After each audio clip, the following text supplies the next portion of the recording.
আমার নিজের ধারণা যে অন্তর্বর্তী সরকার অনেক বেশি সংস্কার করে ফেলেছে এবং বেশি উচ্চাভিলাষী সংস্কার অনেকখানি করে ফেলেছে, যেগুলা নির্বাচিত সরকারের পক্ষে হজম করা বা সহ্য করা একটু কঠিন হতে পারে।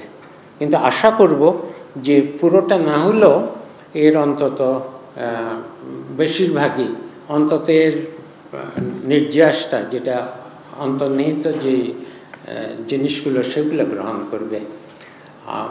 কারণ নির্বাচিত সংশোধিত হলো তারাই তো সবচেয়ে জনগণের চাহিদার সাথে মিল রাখতে পারবে।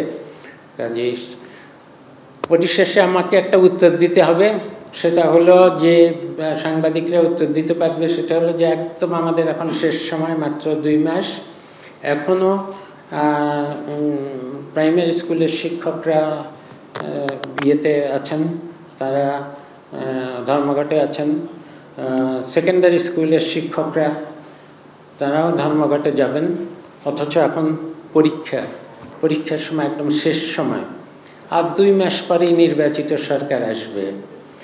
এই অন্তর্বর্তী সরকার কেন এই ধারণা হলো যে যত পারো আদায় করার এই শেষ সুযোগ, এই যে একটা ধারণা তৈরি হলো, নতুন সরকার আসলে কি সে সংবেদনশীল হবে না?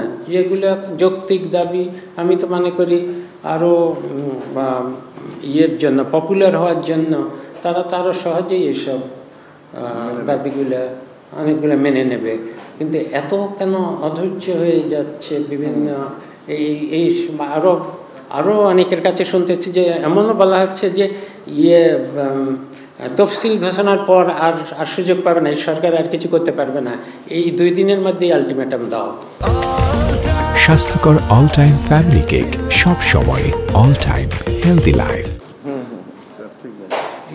এটা আমার কাছেও খুব অদ্ভুত মনে হচ্ছে। আমরা কি খুব অস্থির জাতি যে আমরা মানে এক্ষুনি পেতে হবে এবং না পেলে আর পরে পাবো না, এই ধরনের একটা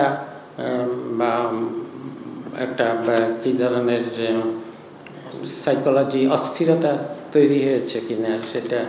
এই জন্যই আমাদের এই অভ্যুত্থান পরবর্তী পুরো সমাজকে, রাজনীতিকে, সবাইকে, যেই পেশায় আছে, ছাত্রদেরকে, শিক্ষকদেরকে একটু সুস্থির হতে হবে। এত ক্রমাগতভাবে আমরাও আমরা আরও সংসার করতে চাই, ছাত্ররা আরও দেশের ভালো করতে চায়, কিন্তু সবাই যে মূল কাজ, আর আসলে তো শেষ পর্যন্ত একটা সুস্থির পরিবেশ আসতে হবে। সেখানে ছাত্ররা পড়াশোনা করবে, গবেষকরা গবেষণা করবে, পরিকল্পনাবিদরা পরিকল্পনা করবে, যে যার নিজের প্রফেশন, যে যার নিজের পেশায় মনোযোগী হতে হবে একটা সুস্থির পরিবেশে। সবাই নিজের দায়িত্ব পালন করলে এবং নিজের পেশায় যতটুকু দায়িত্ব সেটুকু পালন করলে সারা দেশের কথা আমার মাথায় থাকতে হবে না, এমনিতেই দেশ ভালো হয়ে চলবে। সবাইকে ধন্যবাদ। একটা ছোট্ট প্রশ্ন, আপনি একদম প্রথমেই শুরু করেছিলেন যে স্যার অনেকে পিডি ভোট চায়, এখন কত শতাংশ প্রকল্প আছে যেখানে পিডি পাওয়া যাচ্ছে না? পাওয়া যাচ্ছে না? প্রজেক্ট ডিরেক্টর আপনি স্যার বলছেন প্রজেক্ট ডিরেক্টর পাওয়া যাচ্ছে না এখন। হ্যাঁ, দরকার হলে